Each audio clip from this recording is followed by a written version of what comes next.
Welcome to our MLA Formatting Session workshop. My name is Ty Stumpf. I'm the chair of the Humanities Department and an English teacher by trade. And I'll be walking you through the steps today of how to properly format your papers for English class. We'll be following with a particular type of style guide called the Modern Language Association, also known as MLA style guide that we will be working with throughout the course of your English class.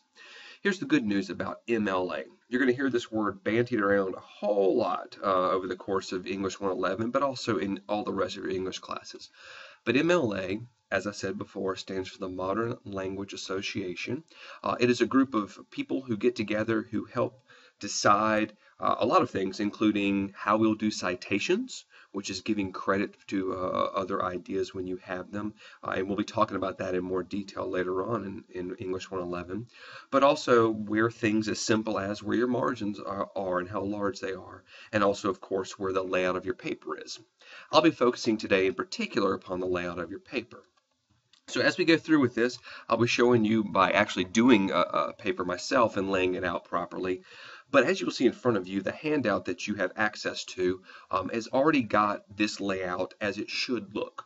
So very basically speaking, if we'll skim down this handout, you will see this is what your paper should look like.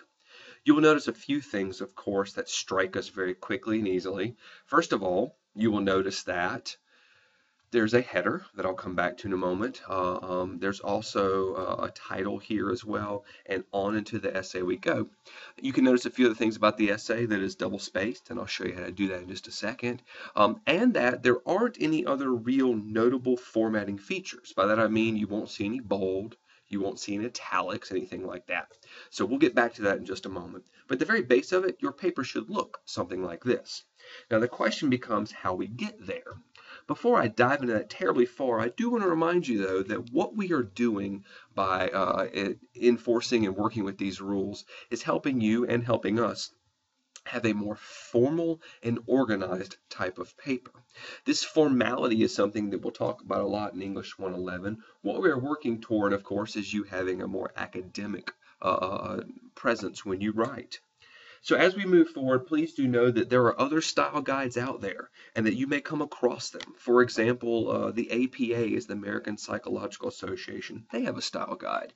You will find that most major newspapers have them, as a matter of fact, too. But rest assured, when it comes to English and other type of humanities classes, MLA is going to be the one that you're going to use. So what I'll do is I'll just walk you through the basics of the paper and how to set it up now.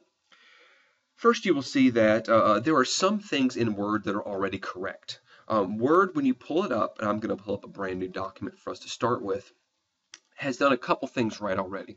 Number one is that the margins are already correct. I'm going to click on this little viewer here so we can see our margins. And if I double click in this darkened area, you will see that my page setup box pops up. Here's the good news. Your margins are already all correct. They should all be at 1 inch each. And you will say that each of these is at 1 inch. If you use an older version of Word, you will find that this may not always be the case. So heads up, if you need to change that, this is the easiest way to do it through the page setup box. And I find the easiest way to do that is double click on this darkened area there. So once you know that part's correct, we're on our way. Now, here's something about newer versions of Word that is a little bit problematic, but easy to fix. Notice I haven't written a word yet. I haven't typed a single thing on my paper yet. What I'm going to do is, if you look in this area right here, the styles area, you will see that we are currently on normal. Well, here's something for you to hold on to. This is not normal. Do not use the normal spacing. The normal spacing in Word is actually kind of a little too large. What we want instead is no spacing. So click on no spacing in the styles and you're good to go. The next thing we want to do after we've done this no spacing is we want to double space our paper.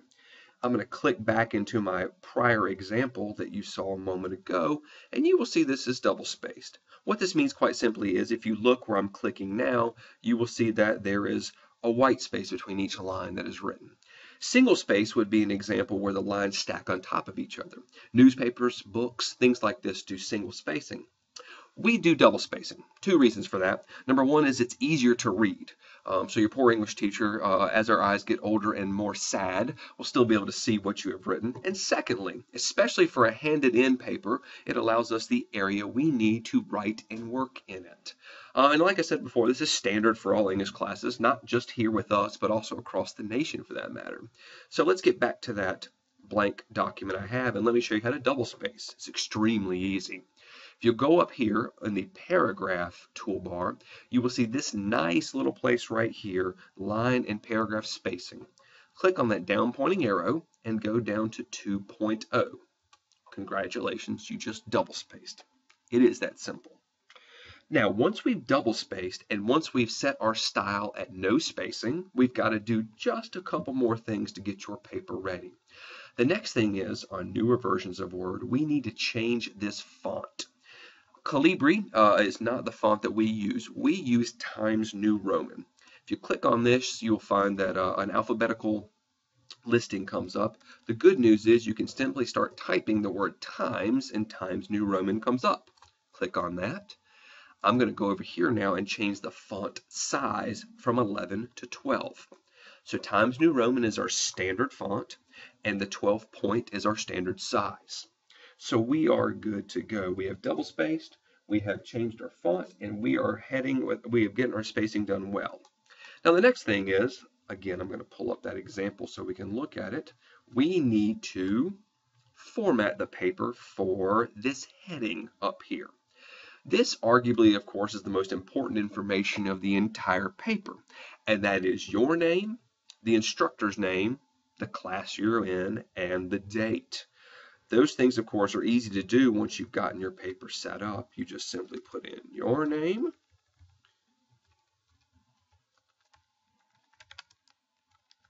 hit enter one time, your instructor's name. Oh, look, I misspelled it. Bad speller, aren't I? Interior would not be correct either. Let's try that again.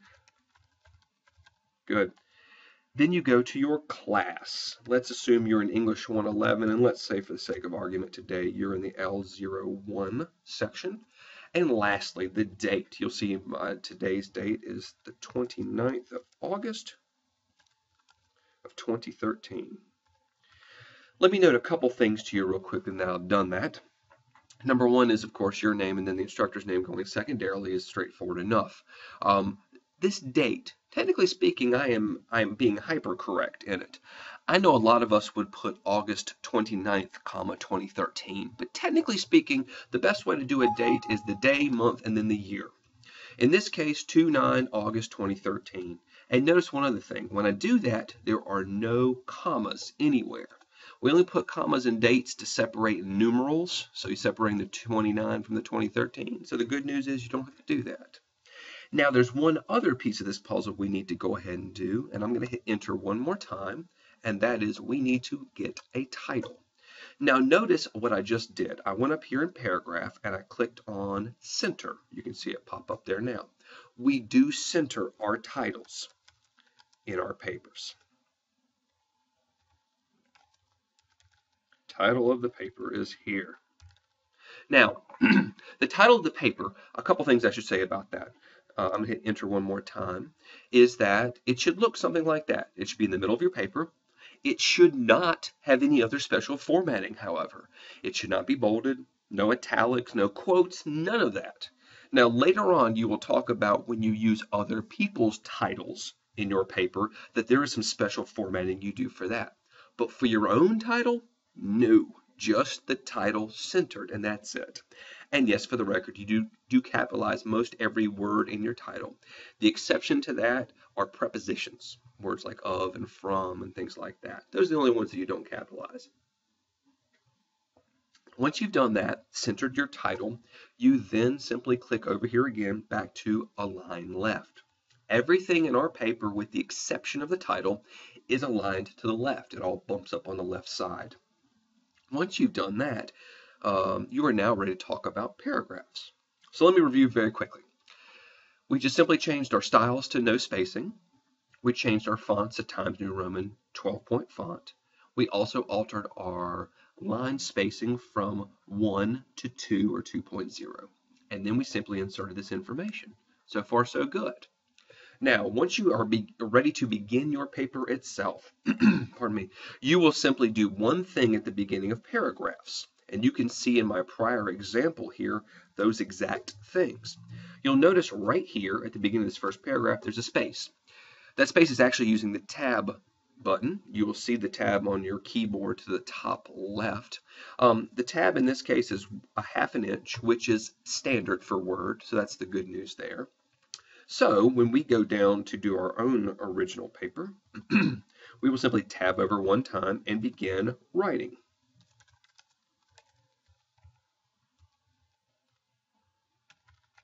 And on we go. Very simple, very easy, no big deal at all. And you just keep on writing until you're done with your first paragraph, of course. And you will see in the example I gave you that my first paragraph goes on and on. I'm going to copy it just so I don't have to try to write text in front of you. And also copy the beginning of the next paragraph. So that'll be a little easier for me to show you a couple things about it. So once I've done my first sentence, and in fact my first paragraph, and I want to do something different about that, I will do a couple of things. I'm going to alter my text back here, try to jump on me to something else. There's the end of my first paragraph right here. You can see it plainly. What I do when I want to go to my next paragraph is I just simply hit enter one time. And you will notice that my text is on the hard left again. All I have to do is go back in here and tab one more time, and I am good to go. Now, if you'll notice, all of my tabs are ½ an inch. Each one begins just a little ways in. But notice one other thing. There's no extra spaces here between the end of one paragraph and the beginning of another. It is the same double space that you find between each line up top here. There's one rule I can give you can hold on to tightly, and you'll notice so far it's happened throughout. You only hit the enter key once when you are making a document like this. You never need to hit the enter key more than once. One time is plenty.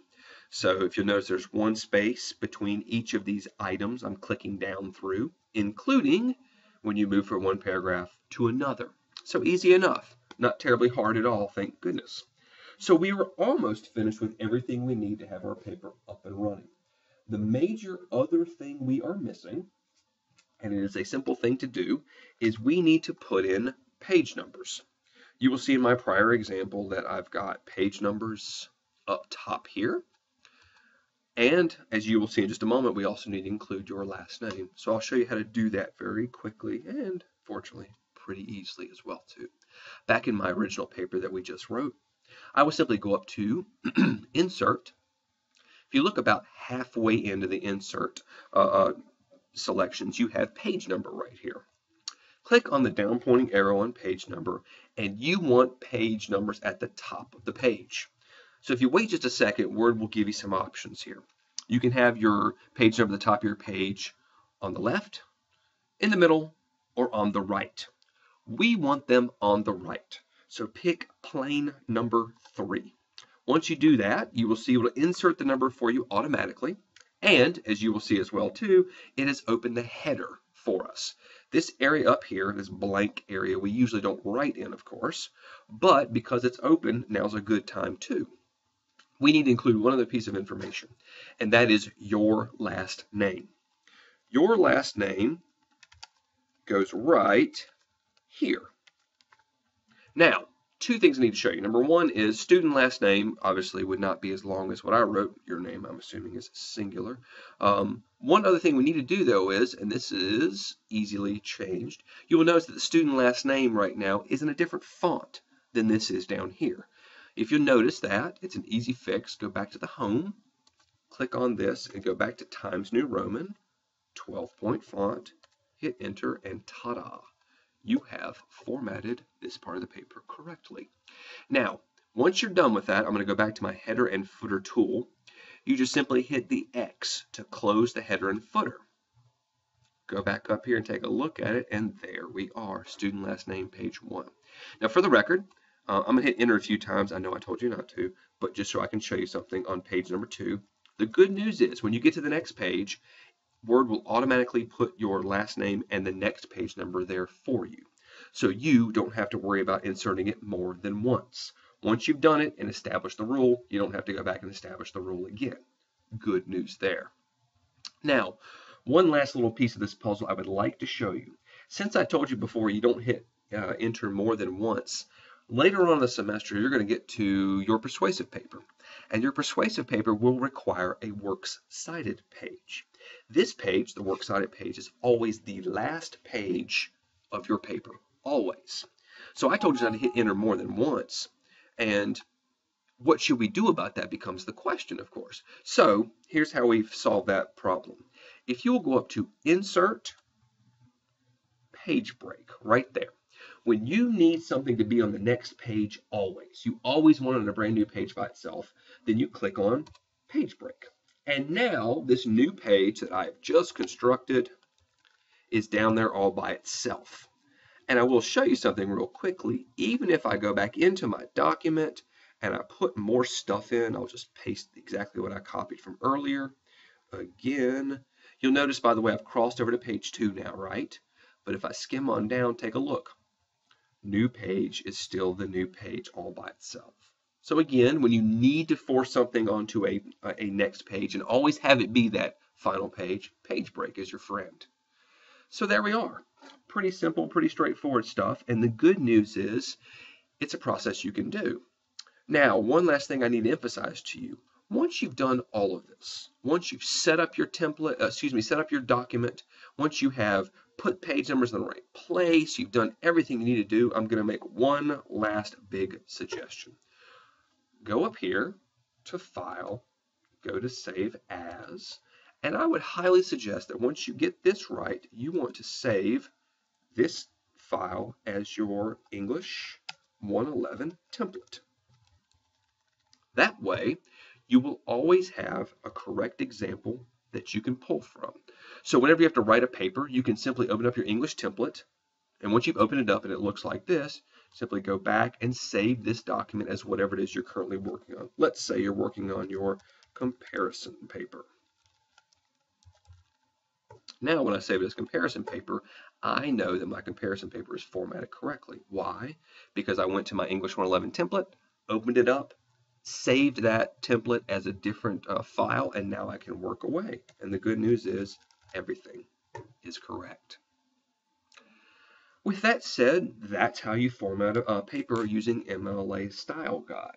Not terribly hard, not terribly bad, and the good news is once you got it, you got it. Now, while I've got you with me, there are a couple of things that I'll point out to you very generally about writing for English 111. These are things that I think you'll find helpful, useful, and if nothing else, will help you write in a little more formal style, which, as I said to you before, is exactly what we're going after. So, a couple of things I'll mention to you. I mentioned to you before already that we only hit enter once in the document. We're good to go there. A couple other things, though, that tell you, and one of them is 0 through 10. The numbers 0 through 10. When you write those numbers in your paper, you should, in almost every instance, spell them out. For any number above 10, 11 through whatever, you can simply do the numerals instead. So 11, 12, on the way we go, 245, whatever the case may be, you use numerals. But for the numbers 0 through 10, spell them out, please. I will point out there are times where you may feel that it's best to spell out a word that is a number. For example, the word 50, maybe one you want to spell out, and that's fine. However, please do not spell out large numbers. 10,342, for example, is not a number we want to read. It's a number we want to see. One last rule, and that last rule is every sentence in your paper needs to begin with a word, not a number. So if you're starting a sentence, for example, with the word, and you want to use the number 11, you're going to need to spell that out. Then, once you've done that, you can move on with your sentence. So do remember, sentences begin with letters, not numerals. A couple of things that we'll also mention to you, as a matter of fact. Generally speaking, for us to have you be a good formal writer, we are asking you not to use contractions. You know what contractions are. Words like don't, or can't, or y'all, for that matter. We're asking you not to use those bad boys when it comes to writing for us. Instead, we would like you to, quite simply, spell it out. So when you get to don't, of course, what you mean is do not. Can't is cannot. And by the way, while I've got your attention to that, let's remember one thing. Cannot is one word, not two. So you will notice the next time you're writing can't, make sure to keep it one word. And by the way, since I'm talking about them, I might as well bring this up. The word y'all, when you spell it, it's spelled Y apostrophe A-L-L. Why? Because the letters that are missing, the O and the U, are right there. Apostrophes go where letters are missing. So while you shouldn't write the word y'all for us, the next time you do have to write it, and I'm sure you write it frequently, put the apostrophe where it goes, and you're good to go. Now, if you're someone who has a little bit of trouble with this rule, you forget, you put some can'ts in there, that kind of fun thing, there's an easy way to search your document for this and make sure that you have not used it improperly. If you'll go up here on your Home tab, and you'll go all the way to the right, you will see my friend and yours Find. If you click on Find, you can see that you can put in the apostrophe, and your document will be searched for the apostrophe. Now you can go look in your document and decide, is this a rule I'm breaking? Should I be spelling this word out? In this case, of course, you should be. Now, there are times, however, as you know, where you would not be worried. For example, Tom's car. If you go searching for every instance that you will find, you will see that Tom's would pop up as being an apostrophe. But of course, this has been used correctly. It's not shortening of a word. We're showing ownership. So we're good there. But the nice thing about this find command is that when you use it and you find things, it allows you to look at them separately from the entire sentence and simply focus on, am I following the rules correctly and properly? So please use your find command, not just for apostrophes, but anytime you have trouble. As you can see, I'm not the most skilled typer in the entire world. Now, am I? But I have a trouble sometimes myself with you and your. The reason is quite simple. I just don't hit the R sometimes. I know the difference between the two. I just don't hit the R. So in my documents of importance, I always search for the word Y-O-U. And I go and read them and make sure it should be you, not your. And if it does need to be your, I just click into my document and put the R in if he needs to be there. So avoid those contractions. One other rule for you guys for today, and that's a rather straightforward and simple one, is that when you refer to real people, real persons, either alive or dead, but that they existed at some time, there's a special way to do it. Now, by the way, I'm saying real people because if you're referring to fictional characters like Huck Finn, for example, this rule does not necessarily apply. But real people need to be referred to the first time you talk to them, or talk about them, by their full name. So if you're talking about a guy named Tom Smith, you need to introduce me to him as Tom Smith. Then, once you've introduced me to Tom Smith, from then on, when you talk about him in your paper, you have two options. You can refer to him again by his name, Tom Smith, or you can refer to him simply by his last name. So you got two options. Full name, Tom Smith, or last name, simply Smith. What you cannot do and should not do is refer to him as Tom. Absolutely not. Tom is not someone we would refer to by his first name. Why? Well, simple. First of all, we're keeping it formal, and part of formality is calling people by their full name or their last name, but also because more than likely we don't know Tom, and referring to him simply by his first name suggests a familiarity that we probably don't have. So, no first names only. That's the rule. Full name, last name, but not first names only. And again, there is an exception to that rule when you deal with people like fictional characters. They're fine to call differently. For example, we don't tend to call Huck Finn Finn. We tend to call him Huck, and that's completely fine.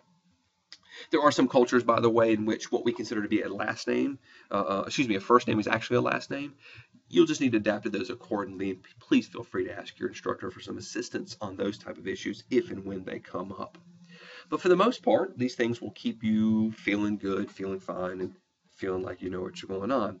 I did want to show you one last piece of the puzzle, and that is if you have questions about where you would like to go for more information on how to use MLA, Google the following: Purdue, OWL. Purdue University is a fine university that has some really great resources online, and one of those is their online writing lab, which is what OWL stands for. If you Google Purdue, OWL-MLA, you will find a wealth of information that'll be quite helpful for you. So do know that that option exists. And of course, your textbook has information on MLA, and as do your instructors. So feel free to use any and or all of those resources whenever you need to. And lastly, don't forget, now that you got this handout, the one that I supplied to you earlier, you always have this as a reference too. As you probably noticed, the body of the handout explains to you in detail how to do the exact things I just walked you through. Lovely talking with you all. I hope you grabbed a thing or two from this. Please make sure to do your MLA formatting properly and fully. And if you have any questions, of course, let us know. We're always able to help you out. Thanks again, and good luck in your English classes.